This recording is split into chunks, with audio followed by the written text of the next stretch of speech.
Hello, everyone, and welcome to the Star Wars Stuff podcast, where we talk about all things Star Wars. My name is David. My name is Rudy. And I'm Colin. And this week in Star Wars, it was a very big week, and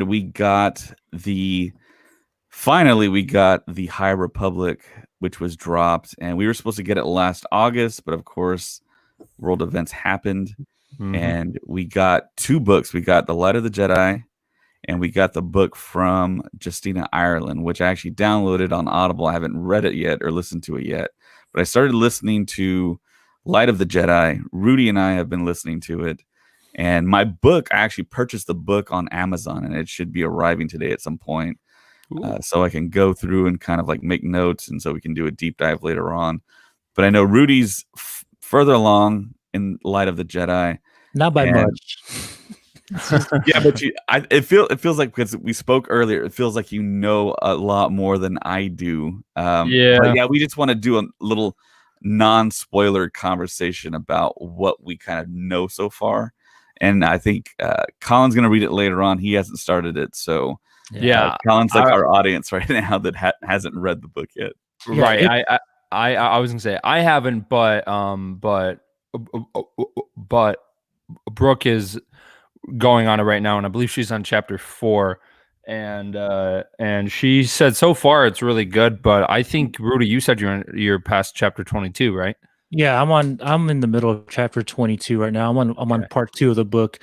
The book it starts out really fast. They introduce a lot of characters, and at first it's kind of hard to keep track of. But then once you get into like the 5, 6, 7, 8 chapters, everything starts to making sense. You're like, okay, and then now you're starting to keep track of who's who and what's going on. I can tell you though that you will see the Jedi like you haven't seen them before. Like the Jedi you see in the light of in the High Republic is totally different than what we've seen in anything else. Good. Yeah, so then here's my question, which you probably don't know, but how come the Jedi that we see in the Phantom Menace and the Clone Wars and everything are different than what we see in the High Republic? What event made them way different and view things differently than they did back during the events of the High Republic? So there's a part of this book that talks about a way to kind of lessen the power of the Jedi and how to disconnect them from the Force. And there's a certain way to do it.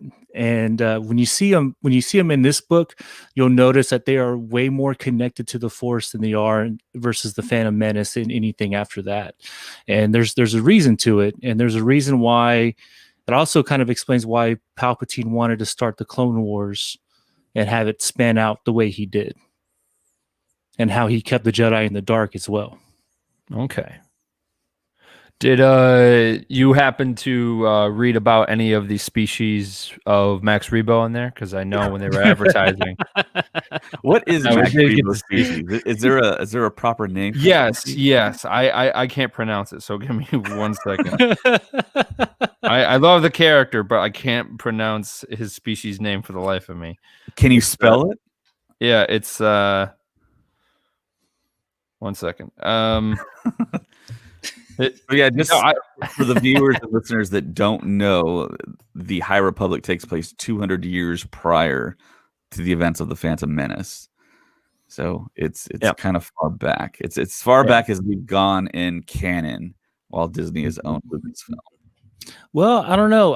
I started reading Plagueis, and I think this happens maybe not as far back as this book starts, but it happens within the same time period. Well, Plagueis isn't canon. It's Legends. No, when I checked online, it was canon. I'm pretty sure Plagueis the novel is Legends. I don't know if anyone. No, I was gonna say that is no longer canon. That novel is no longer canon. So, but it's a really great novel, but I don't think it's canon. I think that these type of books kind of give and what the shows have kind of been doing is they kind of give the chance to bring stuff from Legends into canon. And something that everyone wants to see is stuff from the old Republic become canon, like Darth Raven and all those characters. Yeah. Well, Bane is canon because he was in Clone Wars, but right, Malik, Revan, all that stuff. I'm pretty sure we're gonna get it. I mean, if Favreau and Filoni are involved more and more, we're gonna get stuff that I think they think is cool, which is what they did in The Mandalorian. Yeah. I'm just super excited for it. And yeah, if you go to Audible, if you don't have Audible yet, I found her link. It's it's audibletrial.com/stuff podcast. If you use that link, if you type it into a URL, we get credit for it, and then you get a free novel such as The Light of the Jedi or A Test of Courage by Justina Ireland, which is the other one that was released this past week for the High Republic, which kicked off the High Republic. So yeah, audibletrial.com/stuff podcast. And yeah, you can get a free novel, which is pretty rad. So what's funny, like I posted a screenshot of the Audible High Republic that I'm listening to right now onto the Facebook group, and somebody asked me, well, what platform do you use? I'm like, Audible. And I'm like, in my head, I'm like, here's another plug for Audible. There you go. Yeah, Audible's awesome. That's The Light of the Jedi. That's the cover art. That's Avar Kriss, who's the front and center Jedi there. And I put on our Facebook group that she bears a striking resemblance to the current Doctor in Doctor Who. And yeah. I mean, she looks pretty close. I know there was another actress that people also had an idea that she actually looked like, but as of right now, I'm up to chapter 14, and it seems like she's really kind of like a Qui-Gon-ish type of character, in a sense. I would say it looks like Rudy's agreeing with me, and she seems like she's more in tune with the Force, and she has a green blade just like Qui-Gon, and I'm pretty sure that the colors actually kind of match up with what we already know with existing canon. There was a Jedi that was in one of the first kind of art pictures that was advertising like the High Republic, where the Jedi looked a lot like the guy who plays Hopper from Stranger Things. Let me see. Yeah. It may be that it may be that that's Stellan Gios that they're showing, because he's the only one that has the human-like esque in terms of the Jedi. That might be him. Or there's Ezra Man. Anyway, there's a lot of Jedi that they're going to introduce in this book, and like David was saying, Avar Kriss, which is front and center, she seems to be the main one in the story. You hear her point of view a lot, and especially in the beginning chapters. And yes, she is definitely a Qui-Gon-ish character. She is very in tune with the Force and what's going on around her. And I don't think people understand like how powerful Qui-Gon was. Qui-Gon was pretty up there, man. He was pretty dope. Yeah, and I just love the explanation of Qui-Gon's character that Dave Filoni gave in Gallery Season 1. The fact that he actually thought Jedi should love and should have attachment. And it's kind of not the fact that you have attachment, it's the fact that how you respond to that attachment, I think was the next kind of evolution that the Jedi should have taken, but they never did. And they preached no attachments. You can't get married. But I wanted to point out this Jedi back here. It's a Wookiee Jedi, and if you listen to Audible, if you get the Audible book, you can actually hear the narrator speak in Shriwook, and it's pretty interesting. Yeah, and it sounds nothing like that. and they do address the fact that people around this Wookiee Jedi that can only speak Shriwook, they don't understand what this Jedi is saying. Most of them don't understand what he's saying at all, and they have this communication barrier. And I think it was interesting how they set that up in the book, But just a simple fact alone that you have a Wookiee Jedi, I mean, that's pretty rad. And what's cool about that part is like that scene that you meet the Wookiee Jedi. They're in a ship, and there's another Jedi speaking a different language, and they have a translator, but the translator's not picking up what the Wookiee is saying. And like the master who the Wookiee Jedi is going to be a Padawan, but the master who took him learned Sri Wook intentionally so she can take him on as her Padawan, which I thought was really cool as well. Yeah. And this actually isn't our first time that we do see a Jedi as a Wookiee, because in the Clone Wars there is a youngling, and his name is Gucci, I believe. So I think that that seeing an adult like type of a Wookiee as a Jedi is really cool. And I think that so when you actually hear the audio and the Audible book, like is the guy actually trying to like do like the, or like is he like actually talking and he's just translating? No, he actually does. I mean, the Shriwook sounds when he's talking. And he has the master translate for them, because everybody's like, well, what is he saying? What's going on? That's funny. And so like he does this, he does the Shriwook sound, and then it gets translated inside the book, so you know what's going on. Huh. Yeah, and I actually thought he did a really good job at it too. I mean, you kind of think, okay, well, you speak too much Shriwook, you start going into like holiday special territory, and it not being kind of entertaining and kind of captivating. But yeah, he actually does a good job. And I guess there's a certain amount of like Shriwook you can speak until you're just like, I don't want to listen to this anymore. But yeah, he does a really good job at it, and I got to give him credit for that. And I think overall the narrator actually did like a really good job jumping from voice to voice to voice, because like Rudy said, there's a lot of Jedi that get introduced here all at once. And I know we have a graphic here that I'll put up, and it does show what the different Jedi look like. And if you look closely, I mean, there's different species. There's, I mean, just totally different types of characters. There's a Twi'lek, which is a Loden Greatstorm, and I know he's been referenced a lot in the 14 chapters that I've listened to. And then, of course, you have Baraga, which is the Wookiee Jedi's name. And I mean, oh, I'm sorry. No, I was gonna say I think something that's cool that that they are doing to kind of tie into the Skywalker saga is that they have Yoda, but they have the Jedi Yarael Poof, which we see in the Phantom Menace, but then after that we don't see him. So I'm hoping that we see more of that guy in battle or something, because could you imagine like Yarael Poof kind of in battle, because of his head and neck is like a Q-tip, so he's kind of just going like that in battle. I could totally see that. And then you got Oppo Rancis, which we know that he survived Order 66, so I'm kind of curious on what happened to him, because I think some people had the theory that he was going to be the Jedi that showed up in the season finale of The Mandalorian, and I was like, no.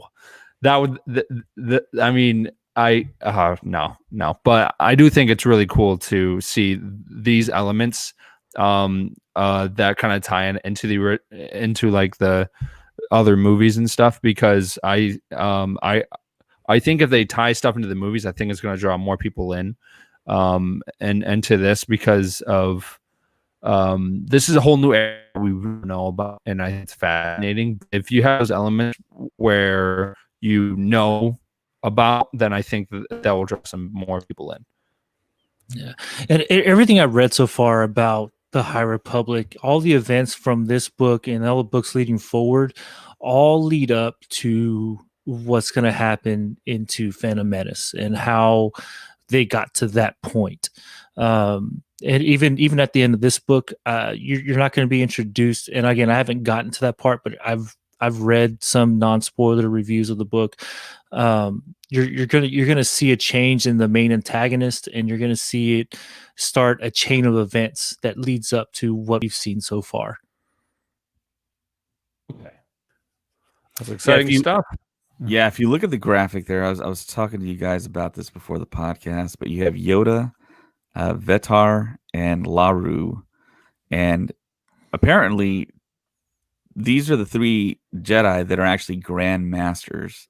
And I know it's been made public knowledge since I think yesterday or the day before, so I don't think it's too much of a spoiler. But yeah, we now have 3 known Grandmaster Jedi by name. And I know Rudy was saying that Yoda really wasn't a Grandmaster as of yet, but of course we all know that he becomes one.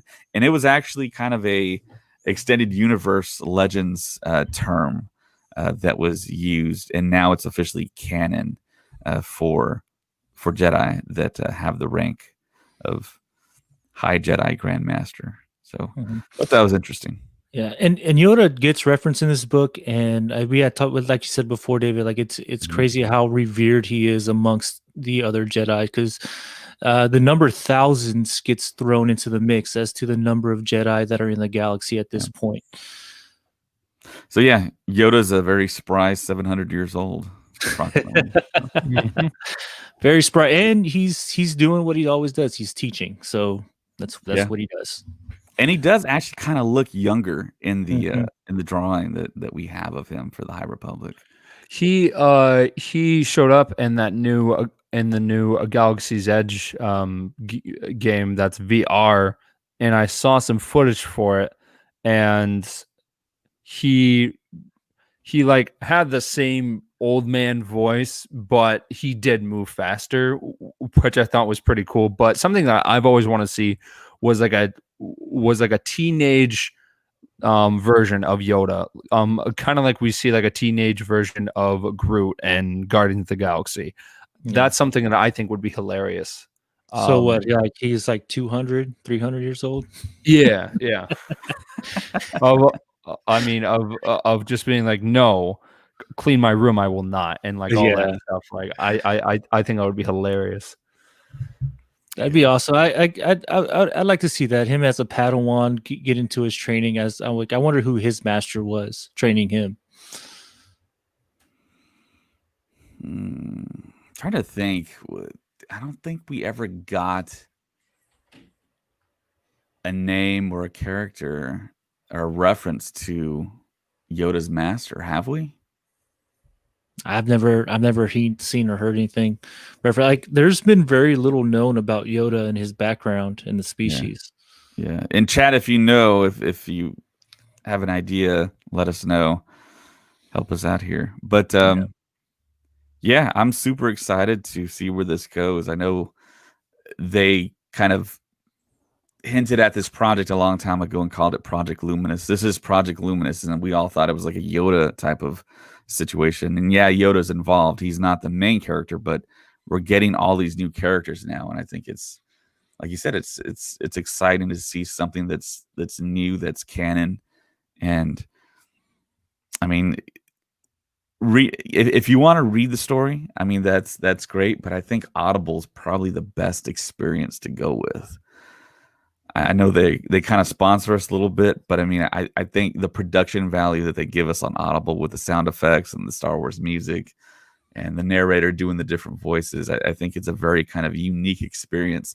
And it's an experience that I think a lot of people really haven't gone through yet. And yeah, I've had the pleasure of listening to a lot of audiobooks through Audible, and I can tell you right now that the Star Wars books are one of a kind. There's no other book that go into like the details that they do for these books. And it's a combination of Audible and then the publishing companies that make these books that get all that together. Like you said, all the sound effects are there, from the intro music to blasters to the lightsaber sound, just regular music, and just dramatic. When things are getting serious, you get that dramatic effect, that dramatic music. It's great. Yeah. So the other piece of news that I want to talk about next is the fact that Patty Jenkins is about done with her treatment for Rogue Squadron.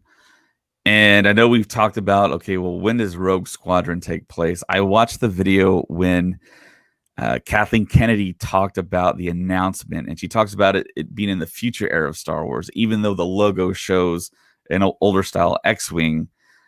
So I think it's safe to say it takes place past the Rise of Skywalker. And it's going to be all new characters. Well, I mean, that's kind of what is hinted at. It's what's insinuated, really. Well, I mean, so for those who don't know that much about Rogue Squadron, it is based off books and games, and all those stories took place during the events of the original trilogy, and then between that gap from Return of the Jedi to Force Awakens, but when those games came out, nothing was really written after Return of the Jedi, so they had a bunch of free stuff to do there. So I'm kind of curious on what they'll do. I mean, if they end up doing stuff after the Rise of Skywalker, I'm fine, but then you gotta have some of the characters from the sequels in there. Like I'm thinking of, if they did, it would make sense if they had Poe. I mean, he is now the main general of the Resistance. It would make the most sense to me, but I think they should stick to the original trilogy because that's what a lot of people love, and people love this story of Rogue Squadrons. I love those games, and I think David also played those games too because the story was amazing, and the characters in there were phenomenal. So I think they should stick in the original trilogy. If they end up going into the sequel, like past the Rise of Skywalker, I think the story needs to be amazing. See, and I was under the impression that Rogue Squadron was going to be the same time frame as Rogue One, only because of the similar name, and maybe that we would get the characters from that era. But something past the Rise of Skywalker kind of intrigues me because I've always, I wouldn't be mad if they start venturing, that far out. But to your point, Colin, I think you're right. They are going to need to have, some characters from the sequel trilogy, just to make the continuity, flow right. See, I don't think any of that's actually going to happen. I don't think they're going to be able to get Oscar Isaac back on Star Wars for something like this. I mean, they did announce that it's all brand new characters, all brand new storyline. So we do know that. So.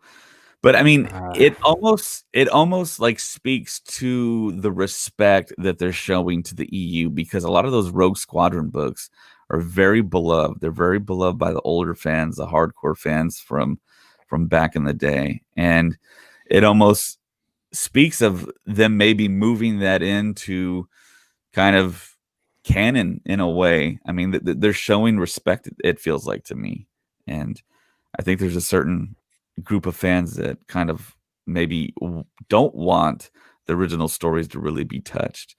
I know like Dave Filoni and Jon Favreau are bringing in stuff from Legends and the EU into The Mandalorian. And I think that's I think they're just showing a little bit of respect to it. And I think the acknowledgement now that Kathleen Kennedy has that she talked about 25,000 years of lore that's out there that they can mine. I think it's awesome. I'm way in favor of them doing something like this rather than going back to EU, and because we have all that stuff already, even though it's not canon. I mean, it's there, and a lot of older fans reference it, and you can still kind of read it, just like the Plagueis novel. I've heard from so many people that that's a really great book, and you can get it on Audible, even though it's not officially canon. But I mean, it has elements of canon there because there's Plagueis, there's Palpatine.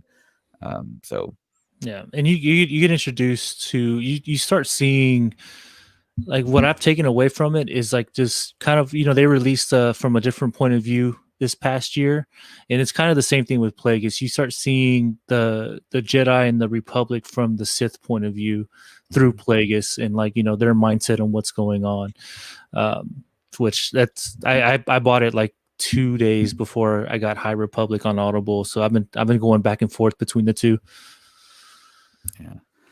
So yeah, Patty Jenkins referenced a person that's working with her on the treatment, and she was very kind of non-spoilery in the fact that she was like, I want that person, and she said him, to reveal himself when the time is right. And she was making it sound like it was someone that was kind of well known. And she did a variety interview between herself and Aaron Sorkin, and they talked about how they would love to work together, and they seemed kind of friendly. So now it seems like some people are thinking, well, wait a minute, is Aaron Sorkin the guy that's helping her with the treatment? Which would be totally awesome, because I'm a huge Aaron Sorkin fan. He's an Academy Award winning writer for The Social Network, which is one of my favorite movies of all time.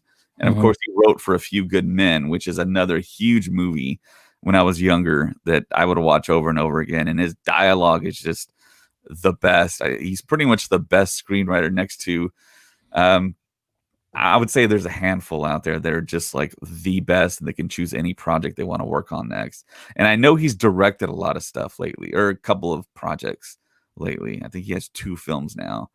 And I liked Molly's Game, which was his first directorial debut, and I know he has a Netflix film out now. But I think Aaron Sorkin would be incredible. I mean, that would be kind of mind bending in a way, because his dialogue is like so. It's fast and intense, just like how George Lucas wants his movement, his action on screen. So what do you guys think? Who do you think? Who was your kind of dream writer for a Star Wars film? J.R.R. Tolkien. I think. I'm just kidding. No, It was just his birthday this past week. Yeah, I know. How'd you celebrate, Colin? I celebrated by looking at my map and key of the Lonely Mountain and thinking about how we might be going there for our honeymoon, but we'll have to see. No, but oh man, no.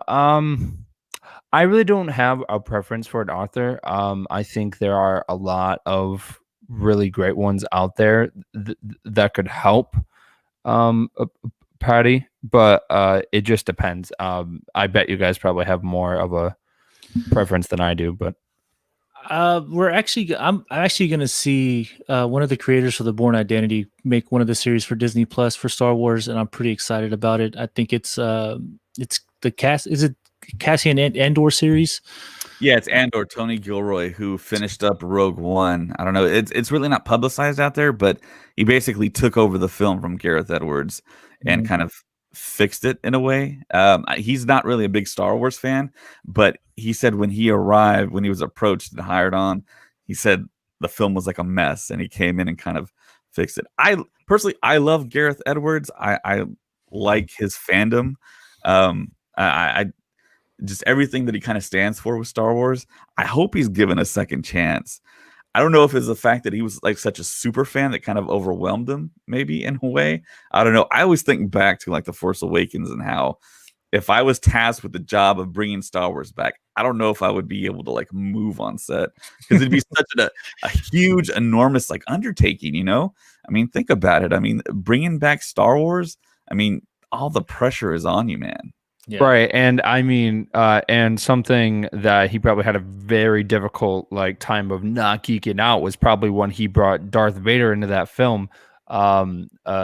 Because of, if you're having such an iconic character, like part of your movie, it's really tempting to have him be like the main character of the film. But the fact that they put Vader in there the way that they did was perfect, because it wasn't a small cameo and it wasn't too much Vader. It was just right. And I don't know if that was Gareth Edwards or the other person that you're talking about, but I think that was pretty sure that was Gareth Edwards, because he does mention the fact that he worked with James Earl Jones on doing the voicing. Yeah, and he was on set, I believe, when he came out with talking to director Krennic. But yeah, in the comments here, Kid Falbo brings up Joss Whedon as a writer, potential writer. I know he's had a little bit of trouble and a little bit of controversy with DC and the whole Ray Fisher thing. No. Get out of here. No, you had your time. No, I mean, there is a reason why they are doing a 4-hour cut of the Zack Snyder cut of the Justice League, and it's because of Snyder. Not Snyder. It's because of Joss Whedon. Put his own. He tried to do what he did with Avengers with a DC movie, and DC is supposed to be dark. It's supposed to be not as light as Avengers, and he made it light as Avengers, and that's what made the film so bad. Was it him or was it the studio that did that? Well, I think it was a combination of many factors because of course, Zack Snyder had to leave kind of like unknowingly, and then Joss Whedon came in. He was hired on to try and like put a film together, and I mean it was like 8th hour into the project, you know. So I mean, he had his work cut out for him, and it didn't turn out that well. And now we're getting the Snyder cut this year on HBO Max. So I don't know. I don't think you can really judge Joss Whedon on that situation. But like I said, there is controversy with his handling of certain characters and certain people. So I don't know. I think Joss Whedon's time is kind of done with like big projects, and I mean he's been in the Disney family before with Avengers and Age of Ultron. So I mean, I have one writer and director that I would love to see do a Star Wars film, and only because, and I don't even know if he's a Star Wars fan, but I'd love to see, and this is going to sound so cliche only because I'm a huge Westerns fan.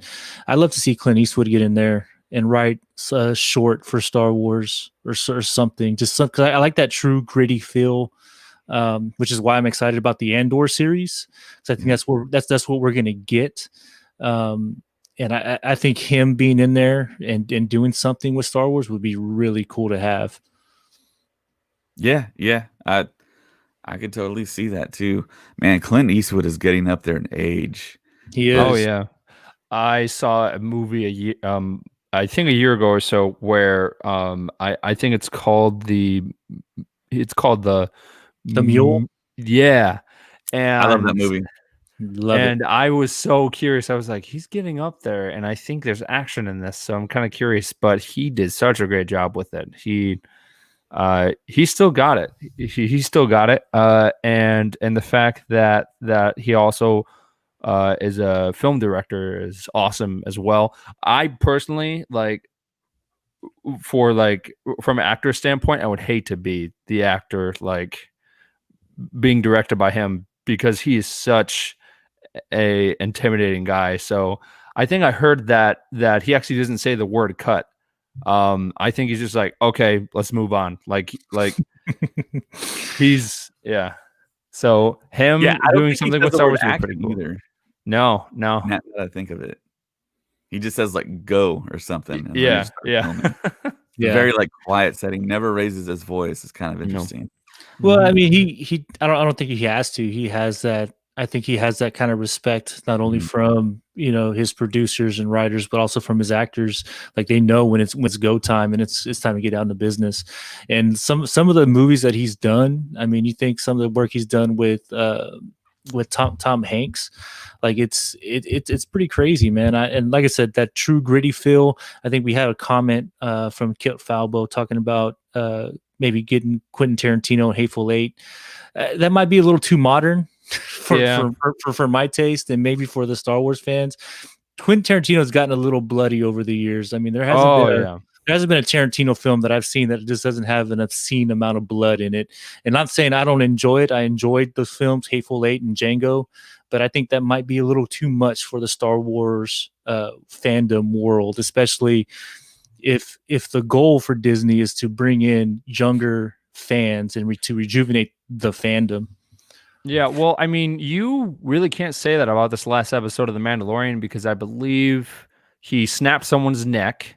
And then I believe Moff Gideon was about to shoot himself in the face. So and that really surprised me. So I think that Star Wars is kind of going in the direction where they are going to bring in that new generation, but they're also kind of drawing in the other people who are into those action movies.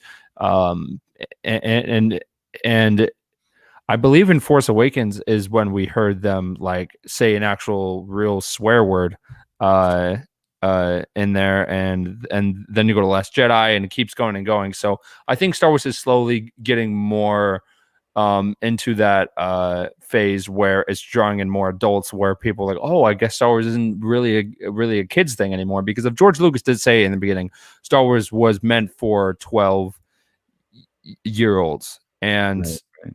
if you go all the way from 1977 to where we are today, Star Wars has gone a long way from then.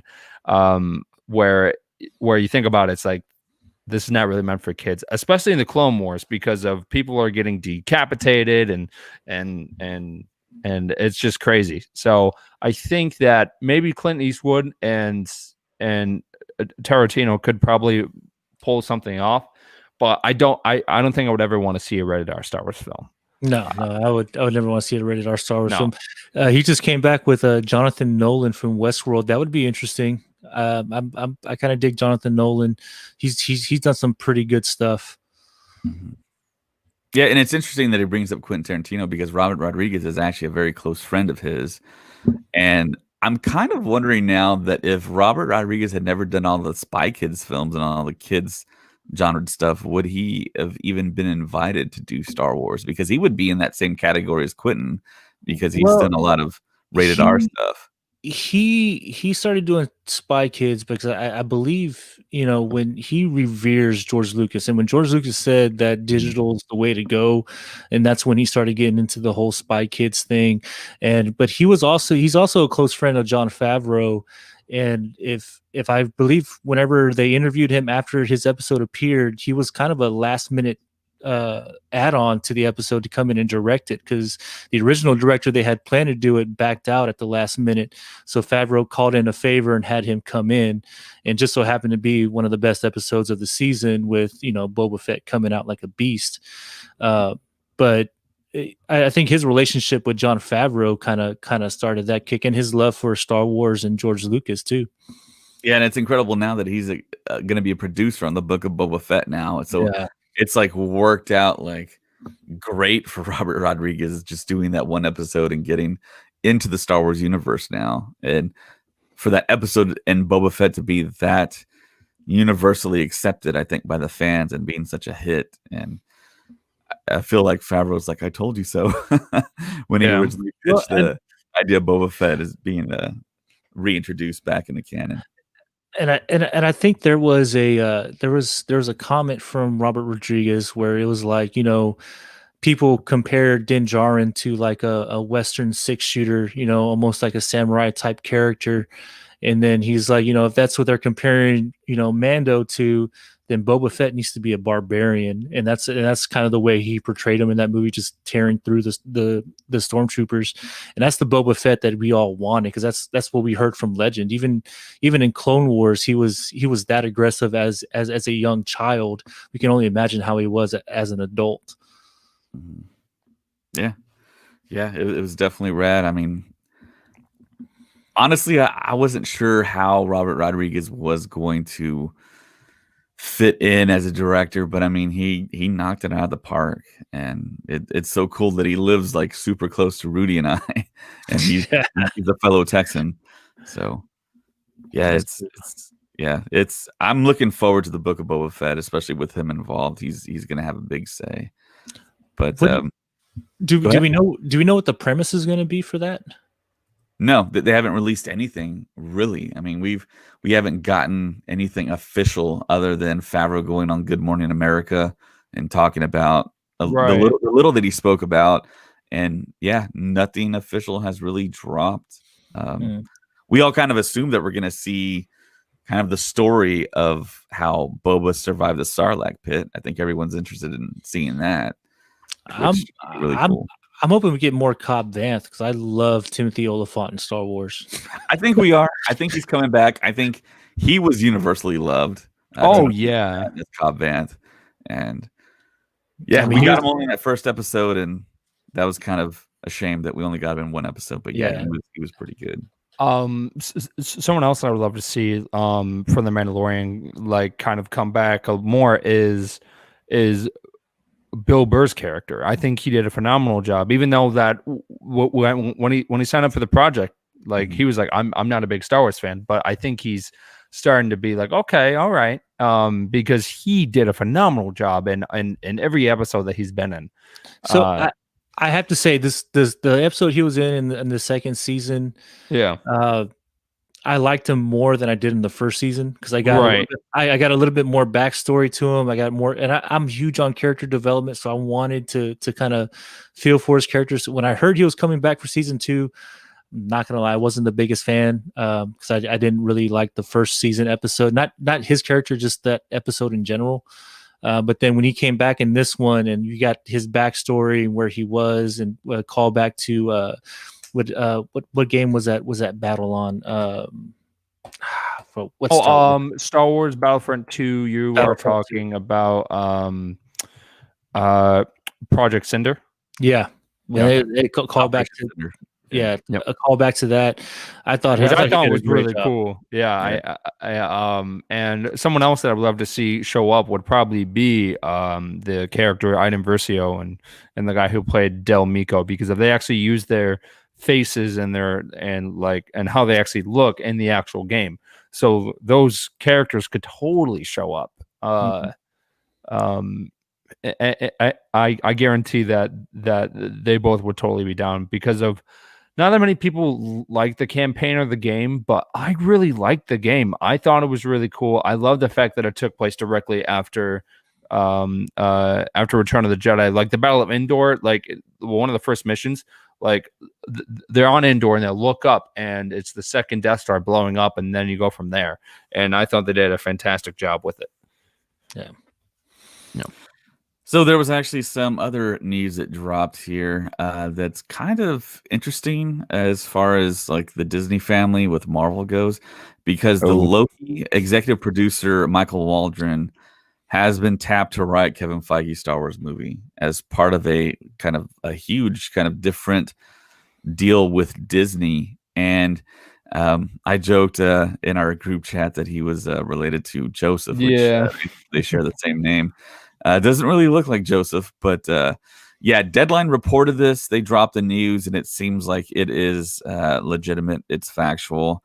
And this guy, Michael Waldron, he seems to be like really in favor by Kevin Feige, who I think everyone that listens to the podcast knows I'm a huge fan of. And he has brought him on to help him write Kevin Feige's Star Wars film, which wasn't mentioned by Kathleen Kennedy on the Investor Day call. So that was kind of interesting, which I guess kind of gives renewed hope for maybe Rian Johnson actually doing his trilogy. I don't know. But people were questioning, is Feige still going to do the film? Apparently he is.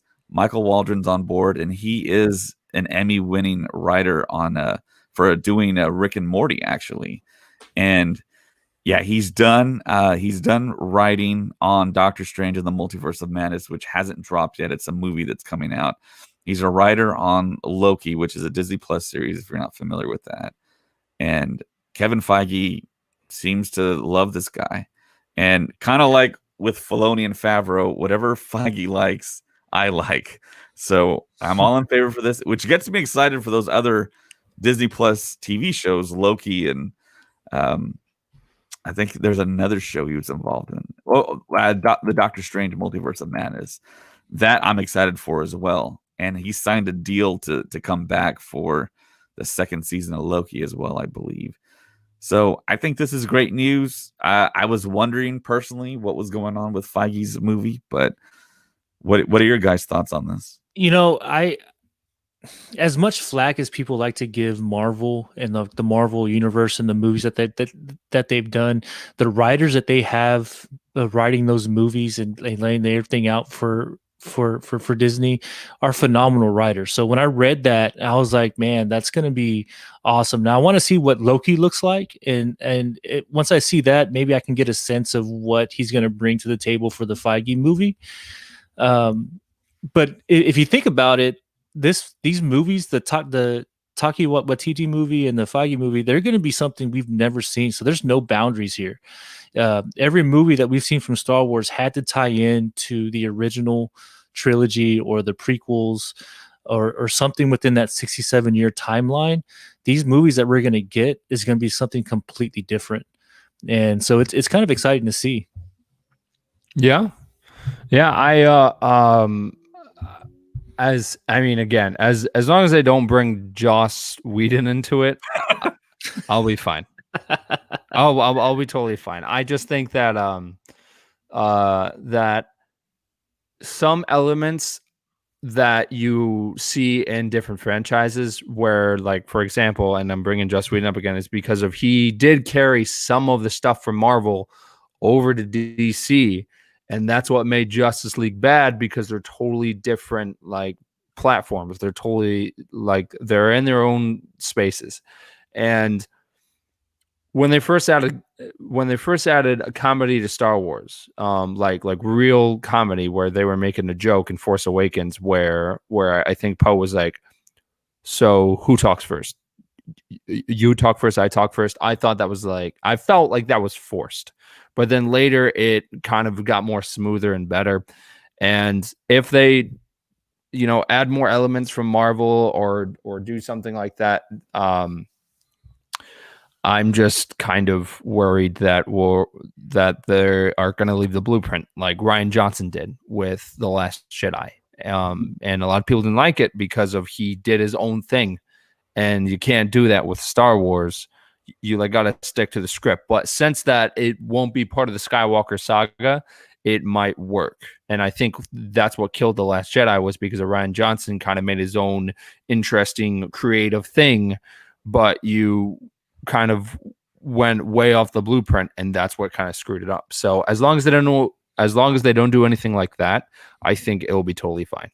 Well, this isn't the first time we're going to see a Marvel director or writer come into play. I mean, we had Peyton Reed come in and direct some of the Mandalorian series, and that was my biggest concern too when they announced it. Was, is he going to make this kind of very Marvel-esque, similar to what he's done in Ant-Man and Wasp, or is he going to do his own thing? And I think, under the guidance of Filoni and Favreau, his episode came out phenomenal. If they have the right guidance, I don't think we'll see too much of we won't see a Marvelization of Star Wars, to kind of put it that way. I don't think so, at least. I don't know. Well, we'll see.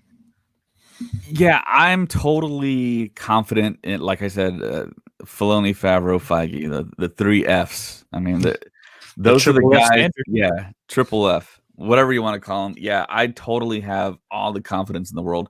Feige's a huge Star Wars fan. He's actually a bigger Star Wars fan than he is a Marvel fan. Right. When he was setting out to kind of make his mark and kind of do something in Hollywood, he knew what he wanted to do. He wanted to start a universe, and he had all the experience with making all the Fox Marvel films. He worked on Fantastic Four. He wasn't a big part of it, but he was there for Fantastic Four, the X-Men films, and he knew the brand and the way he wanted to tell stories in Hollywood.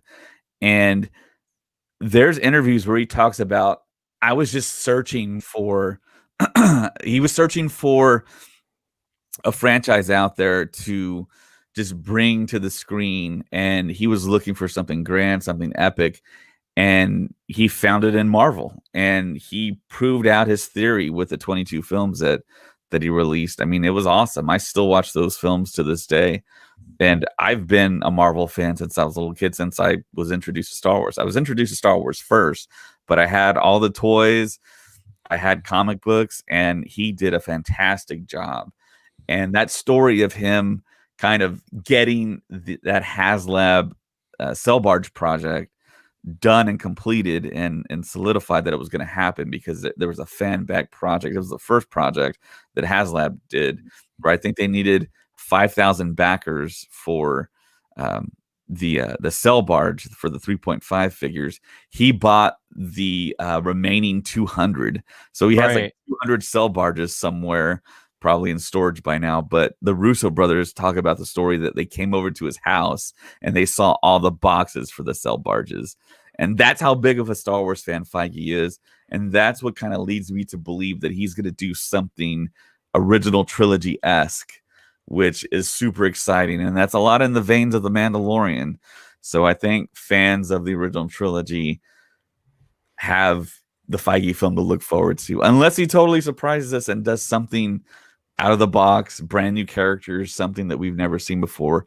I don't think so. I think he's going to stay a little safe, but just a simple fact that he has all the confidence in the world in Michael Waldron. I'm super excited.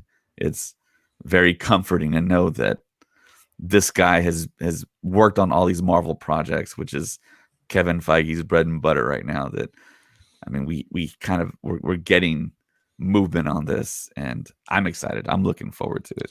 I kind of feel like, Kathleen Kennedy kind of touched it a little bit in the Investors Day call. Like, she's able to bring in, the people that she wanted. And I kind of feel like they needed to get the sequel trilogy out of the way in order for her to do that.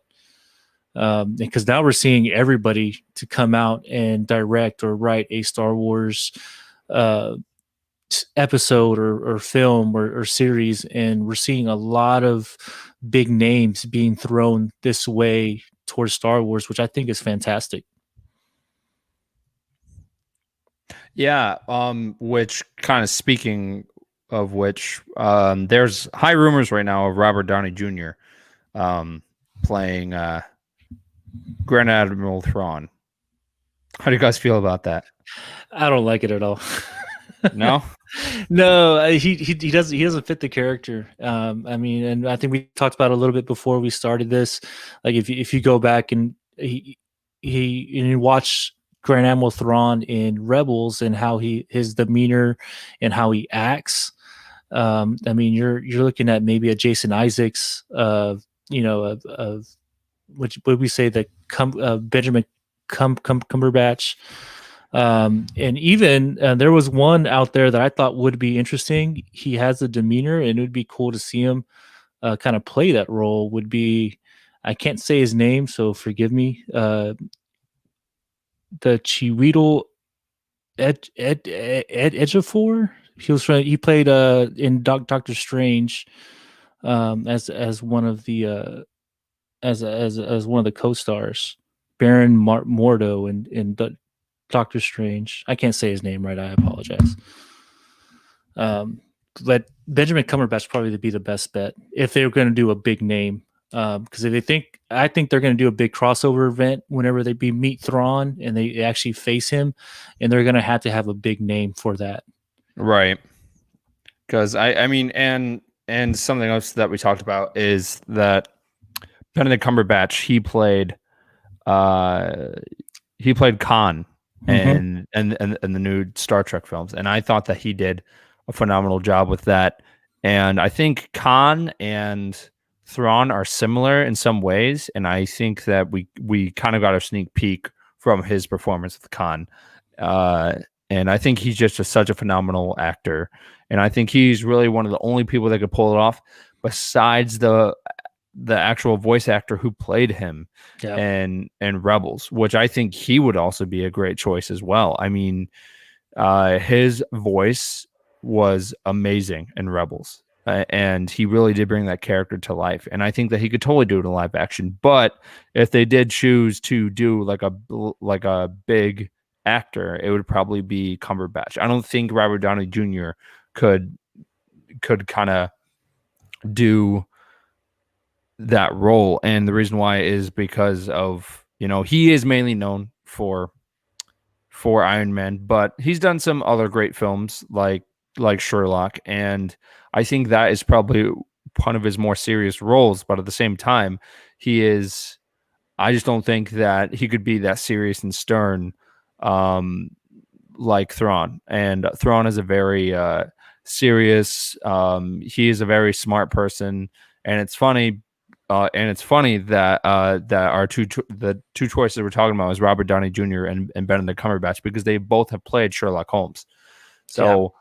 I was actually getting ready to mention that the show on Netflix is amazing with Benedict Cumberbatch. Oh yeah, he honestly is amazing, and I think he's really one of the only people that could pull off a live action Thrawn.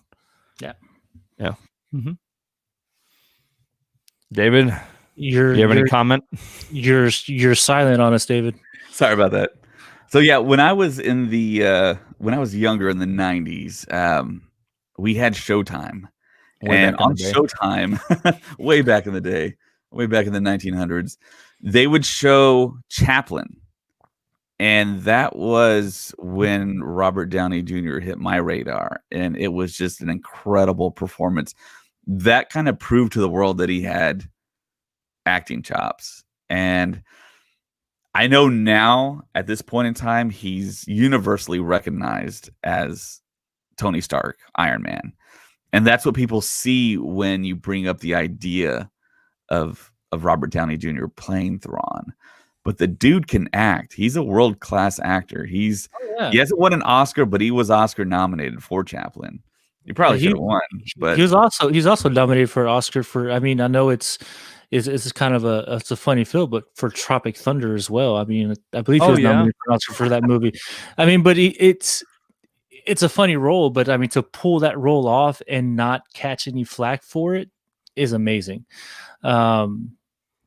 And I'm not saying he doesn't have chops, but you have to have that classical kind of acting chops to pull this off, and that's kind of what you get with that Benedict Cumberbatch. And he already has the facial features for Thrawn. He's got to paint that dude's face blue, give him some red context, call it a day.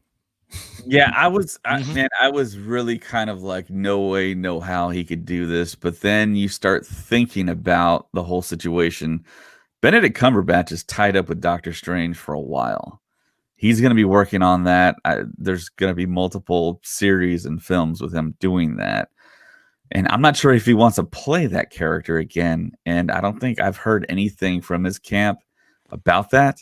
I know it's another fan casting. I know we got Rosario Dawson as that. But Robert Downey Jr. I don't think he has anything next up on his plate. He's super close to Jon Favreau. This would be probably like another kind of like notch on his belt, feather in his cap, whatever you want to say, of him doing something that people think he could not do. And this would be like his next challenge. And I mean, the more I think about it, the more it kind of like makes sense to me. I don't know. Yeah, I mean, you think Tony Stark, you think Iron Man, no way, no how that could be Thrawn. But the dude can act. And I saw this picture. I'm going to post it on the video. But I mean, I think this picture kind of made me start thinking you know, when you put it that way, I can see it. But I don't think Robert Downey Jr. would do a series. No, I think it would be more of a movie role that he would accept versus. Well, he doesn't have to be in every episode, just like Ahsoka was only in one episode. I mean. And Thrawn is not going to physically fight you. He's just kind of behind the scenes. He's the brains behind the operation. Right. So something that I think they're doing is that they are kind of doing. I think they'll do the legend storyline of Thrawn, of how after the Empire fell, he was still alive and kicking. He kind of became like the new person in charge. And spoiler for anyone who hasn't kind of read those novels, but in the end, the person that killed him was his personal assistant officer guy. And Thrawn was on a throne and everything like that. So I think if they went with that storyline, I think that would be phenomenal. But tie it into to canon.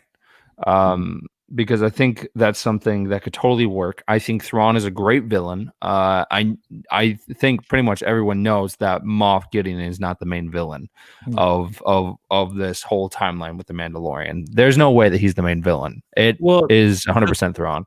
The fact that we don't see Moff Gideon die in the last episode of season 2 tells me that he's coming back, and all roads lead back to Mandalore. Right. It would make sense if the Empire had such a hold over Mandalore. It would make sense for that's where we're going to start seeing Thrawn.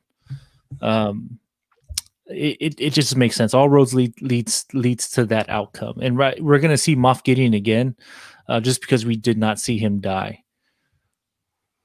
Yeah, Giancarlo Esposito has been in multiple interviews where we didn't know if he was just kind of like doing like a head fake on us or what, because we didn't know if he was going to die in season 2. But it sounds like he was kind of saying everything that we kind of thought and maybe hoped in season 3, season 4 of The Mandalorian, that he's going to show back up and that he actually does have some knowledge. But yeah, one of our people out there, and he's actually a Patreon subscriber, Shadowverse, he put this out there. Which is an interesting pick. Henry Cavill could play Thrawn. He's got the voice. He does. I mean, he plays Superman. Wow. And you know what? That's very ironic too, because he also played Sherlock. He played Sherlock Holmes on Netflix. He did. Wow. He did. And Shadowverse also mentions Geralt, which is his role in. That's funny. On the Netflix show The Witcher, which I wasn't a big fan of Witcher. Really? I love that show. You know, the production value, I mean, I thought the show was great. I wish they had better continuity in it, but the production value to me was kind of lackluster. The amount of money they were reporting going towards those episodes, they could have done a lot better, a better job with it. But I think about Henry Cavill, he does have the chops. I mean, he's a little big for it, but he does have the chops.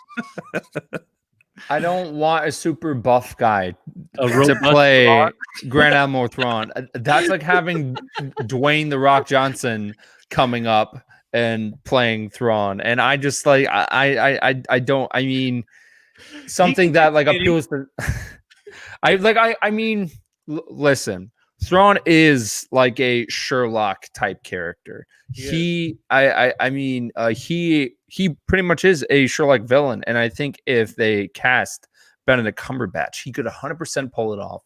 It would blow everyone away because of the actor has gone through multiple roles where he is the hero, he is the villain. And he could combine a bunch of elements from Khan and Sherlock and put it into one, and he could blow everyone away as Thrawn. But I don't think having Henry Cavill would be a smart idea. I just don't think he could pull it off. Yeah, if they made a 90s action figure of him, he'd be perfect as Thrawn. Well, yeah, he could pull it off acting wise, but like size wise, he'd be too big. They'd have to de-body him like they like de-age. De-body. Oh, geez. and people do bring up the fact that Lars Mikkelsen could just cast him. He did the voice on Rebels and just bring him in, which would be fitting. But it feels like that with the casting of Rosario Dawson as Ahsoka, that they're wanting to bring in names and big names, and especially it's Thrawn. It's the next biggest villain, you know, after Vader and Palpatine. What's your thoughts on Jason Isaacs? Too small a name, I think. Too small a name. Huh. They're gonna get someone that's done a lot of work that's recognizable. I think it would be kind of a pleasant surprise to see Lars Mikkelsen reprise the role. Mm-hmm. But then that would also tell me that he's not going to do a whole lot. He'd probably just be in 1 or 2 episodes, you know? Yeah. So, I don't know. Well, knowing that we're going to see Thrawn makes me feel a little bit better. So I think we're also going to be seeing Ezra come back into the mix, because we know Ezra goes after him in Rebels. So we'll probably end up seeing him in the Ahsoka show, which is kind of exciting. Yeah. And people always brought up, well, maybe we're going to get Ezra at the end of Mandalorian season 2. But I mean, he'd be a really old man. He'd be like in his 70s, right? No, not necessarily. He'd be in his like 40s, 50s, but he wouldn't be in his 70s. Yeah. He'd be older than that. No, I mean, in Rebels happened what 5-10 years before. I think I'm thinking of a different character. I've been reading so much stuff.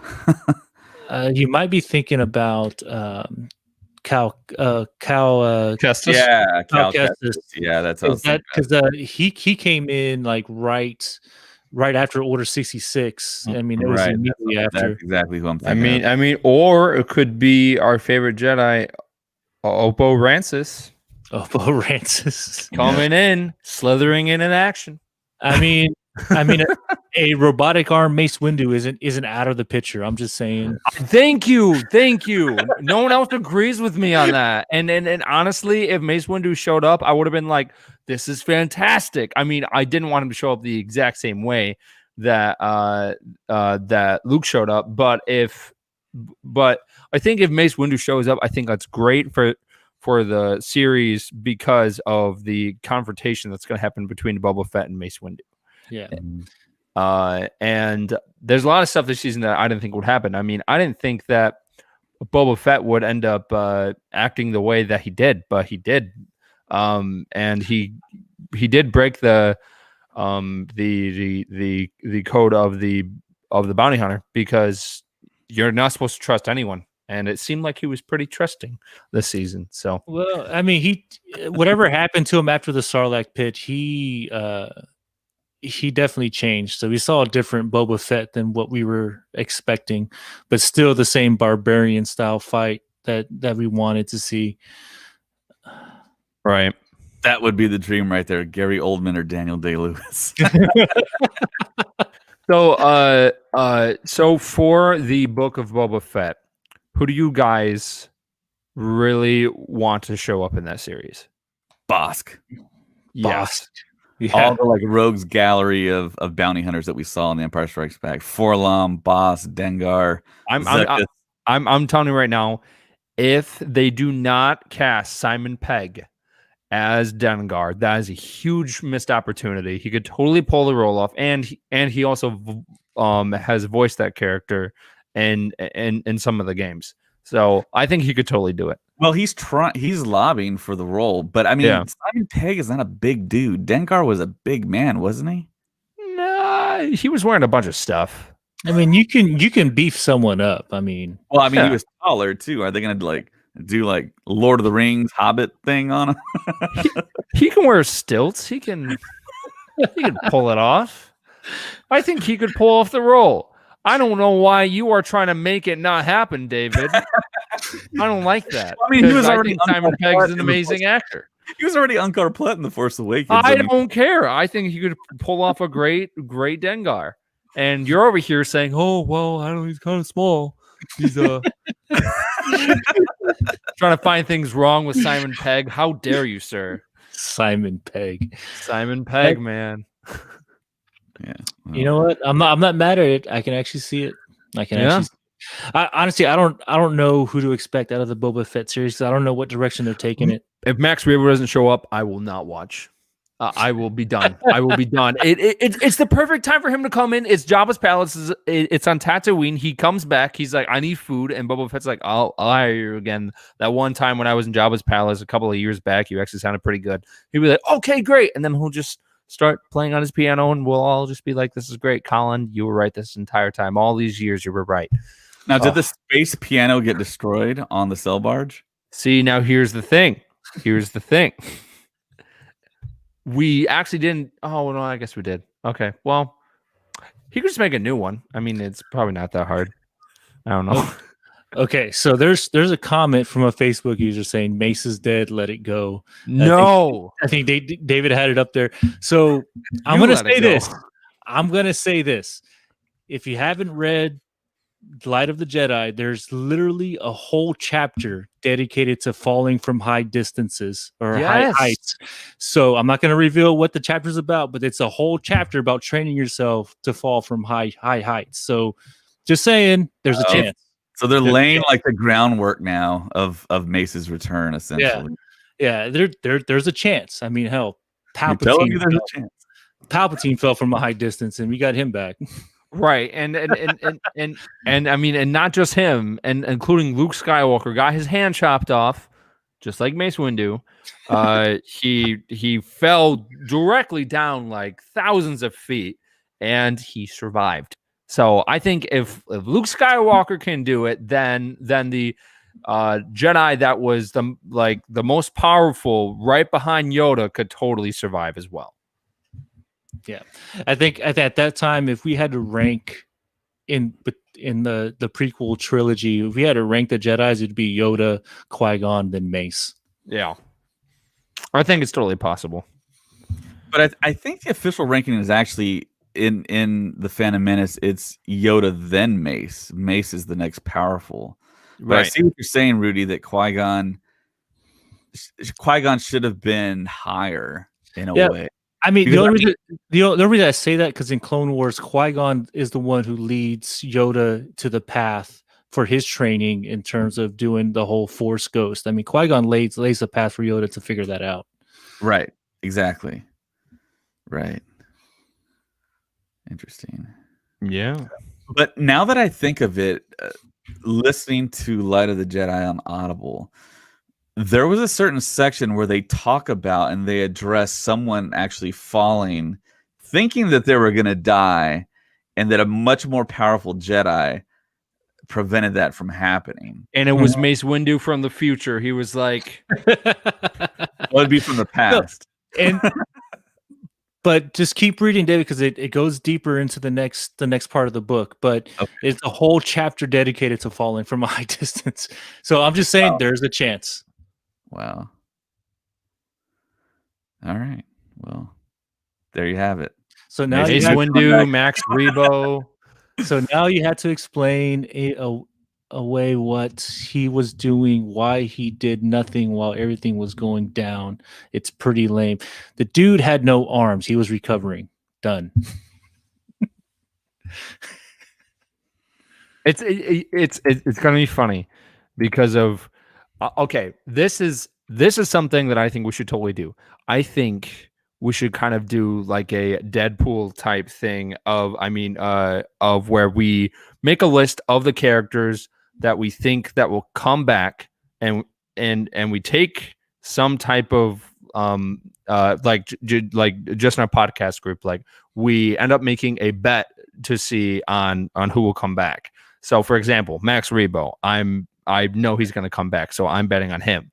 And Mace Windu, I bet Rudy would probably put a bunch of stuff on him. So I think we should totally make a list of characters that we think are going to come back. And then as the events follow, and if they don't show up, then we mark them. And then we have to do something funny for the podcast where like, I can't mention Max Rebo ever again if he doesn't show up like in the Book of Boba Fett or something. But I mean, do you think that's seriously going to happen though, Colin, if you lose that?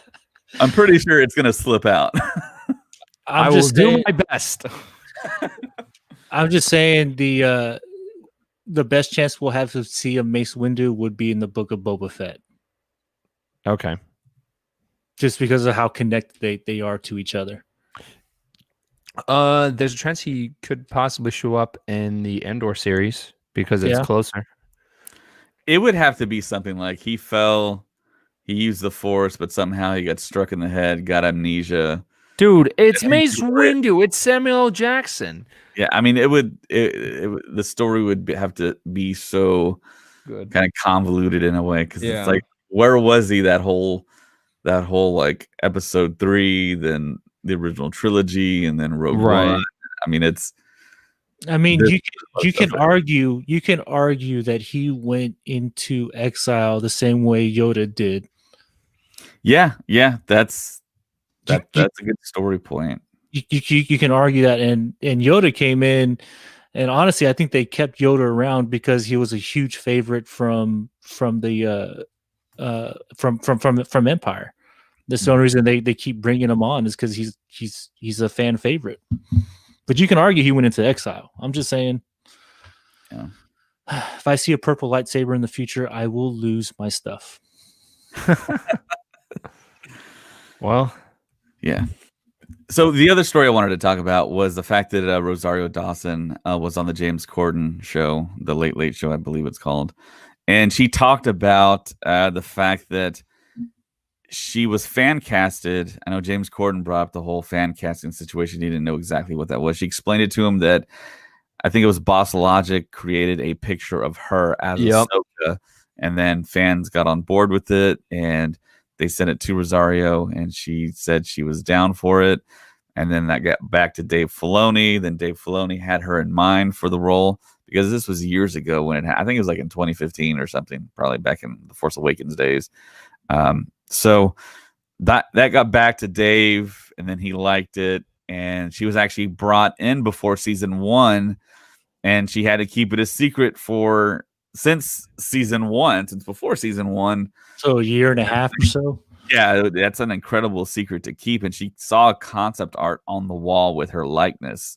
So yeah, that's an incredible thing that I mean, they had the plan for her even back then. And it's amazing. I love that story. I'm pretty confident they have the plan all the way through season 3 and 4. I don't think we'll see Mandalorian after season 4-ish, maybe it's 3. But I'm if they planned Ahsoka that far in advance, I'm pretty sure they planned the rest of the series out already. Right. So any thoughts on that, Colin? Well, I was gonna say I am super excited for her show, and I think that that Jon Favreau and Dave Filoni have a plan in place with all these 4 shows, which I don't think anyone would have ever thought that. I mean, a while there, we never thought we would get a live action Star Wars series, and now there's a bunch in the works, and the possibilities are endless. I mean, we are getting a Kenobi series, which is something everyone's been dying to see for a long time. And the fact that it's happening in a couple of years is amazing. And the fact that we are now getting these shows that tie in directly into The Mandalorian, which The Mandalorian is also amazing. I think that the future is bright for it. And I think that we'll probably get more spinoffs in the future. Probably when the actual shows come out and we see more of the characters. I just don't know what they would be, but I'm super excited to see what the future has in store for Star Wars. So do you think, here's a question about the Kenobi series, something I've been asking myself for the last 2 weeks. So we know at the end of Revenge of the Sith, Yoda tells Obi-Wan to protect the child and continue his training. Do you think we'll see Liam Neeson come back as Qui-Gon as a Force Ghost? Yes. And if they don't, a lot of people will be upset. And something else that I think that they might do is that they might. So before the Kenobi series was announced and everything, and there was an actual a Kenobi novel series. And that takes place after Order 66. I'm not sure what the exact time frame is, but he does hear of a Jedi that has survived, and he actually leaves Tatooine, and he goes to try and save that person. And there really isn't any conversation with Darth Vader in it, but I think they might pull some of the elements of that series into the actual Kenobi live series. I'm really hoping that. I mean, because of something that Kathleen Kennedy said, which I think was interesting, which I think David said that he kind of thought for a while, is that there's a scene in New Hope where Darth Vader is like, "I've not felt this presence since," and then he kind of cuts off there. And now they are going to have it to where Obi-Wan and Vader actually face off before the events of A New Hope, and it was implied that the last time that they fought each other was in Mustafar at the end of Revenge of the Sith. So I'm kind of curious on how that will all play out. I think that we'll see more elements of Darth Vader, which everyone has been wanting, and a lot of people have been wanting like a Darth Vader series where like Darth Vader is in his prime. But I think with the Kenobi series, I think that will kind of shut like that kind of down, because I think it just won't mainly be Kenobi. I think we'll see a lot of Darth Vader in this as well. Well, we know the time frame. We know it's 10 years after the events of Revenge of the Sith. So, when they announced Hayden Christensen coming back to play Darth Vader, I don't think he would have agreed to that with just wearing the suit the entire time. So, we're definitely going to see a lot more of Darth Vader. To your point, but Man, like you said before, the future of Star Wars is insanely insanely good right now, and where the direction that it's going, like it's pretty exciting. It's really exciting, to be honest with you. Yeah. Now the only thing we need to do is a Max Rebo standalone, and then I think we'll be fine. Standalone. That'd be great. Yep. Yep. Okay. Well, I think that's everything, guys. Right? Yeah, as far as like news goes, yeah, I think that's pretty much everything that happened this past week. Did anyone do anything Star Warsy this past week, or have any? Well, yeah, I was gonna say, right now I'm working on my costume from the Mandalorian. I've got the helmet and everything, and then armor is getting printed as we speak. And then right now I am working on his rifle. It is 3D printed. I just got done sanding it, and I put some Bondo on it, and I sand that. So right now I'm in the process of painting it. So hopefully by the end of this weekend, I will have a painted rifle that he carries. So I just ordered a Lego Razor Crest, an X-wing. I'm gonna do a time lapse video of me putting them together and just kind of put that all together. That's awesome, man. Yep, I got a $50 gift card to for like Disney, and I went to the Lego store and I bought this. So, nice. Yeah. I want to try to find one of the TIE fighters for like the Inquisitors in Rebels with the bent wings. I think that would be awesome. I do have that one actually. I bought that when it first came out, and I think I've got it on display at my parents'. But I do like that ship. I never thought that we would ever see more of the wings kind of bending like that when they landed, but then we saw that in live action in The Mandalorian. I was like, oh, okay, interesting. But yeah. How about you, David? Yeah, I went out yesterday, and my wife really wanted to go to the 99-cent store, so we went. And I went to the toy section, and they actually had like Rogue One action figures there. So I bought some of them. I bought a Chirrut and a Baze double pack, and they actually had a Han and Boba Fett double pack. I bought that. Then they had a Val pop from Solo: A Star Wars Story, and they had a X-wing fighter from The Force Awakens. It wasn't Elo Asti, but it was the other one that was that same species. I'm forgetting the name of the species, but yeah, if you want to go and like find stuff like that, that's Star Wars stuff on the cheap, 99-cent store, dollar store. I'm not sure dollar store actually, 99-cent store, which are kind of like sparse here in Texas, but of course Ross, TJ Maxx, places like those, they have a lot of Star Wars things just like randomly for like really, really inexpensive. So yeah, if you ever pass by one of those stores and have time to stop, drop in, and you could find something pretty cool. So just my tip. Well, there you go. All right. I did see Ray over at Disney Springs. She was down with a couple of friends, and we went to the Star Wars Trading Post, and she bought sabacc. So we have to teach her how to play sabacc. By the way, I forgot to tell you guys. But yeah, nice. Yeah. All right. Cool.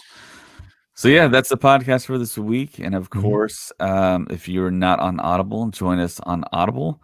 You can help us out by going to type it into the URL audibletrial.com/podcast. You can get a free book. It's a 30-day trial. You can cancel after the 30 days if you don't enjoy it, but I'm pretty sure you will. You can also find us on Patreon. Join our Patreon. It's patreon.com/Star Wars Stuff Podcast 2187. We're also on YouTube. Just search up Star Wars Stuff Podcast. We're on TikTok. Search up TikTok for Star Wars Stuff Podcast. You'll find us easily. Twitter @StuffPod. Instagram @Star Wars Stuff Podcast. And of course, we're also on Facebook. And you can actually leave us voicemails as well on Anchor. Which I had no idea that we could do that. Yeah, I had no idea you could either. But yeah, we're also, like we said before, we're also on PayPal. And I don't know, what are the other places you can find us, Rudy? See, there's MySpace, there's Friendster, There's fans only. I knew you were going to say that. No. I cannot believe that Sam said that. I like- laughed so hard. I just left the live stream like I think right before he said that, so I missed it. And then you guys said something, and I was like, "Sam, I can't believe you said that." That guy. As soon as you said that, I just started thinking of like obscure, just like if somebody made a comment about a Chewbacca bikini, I'm like laying on a bearskin rug. That'd be kind of weird. Oh god. We could have like a Star Wars Stuff podcast calendar of like all. Ooh, it's May. It's Star Wars Day. Oh gosh. May the 4th.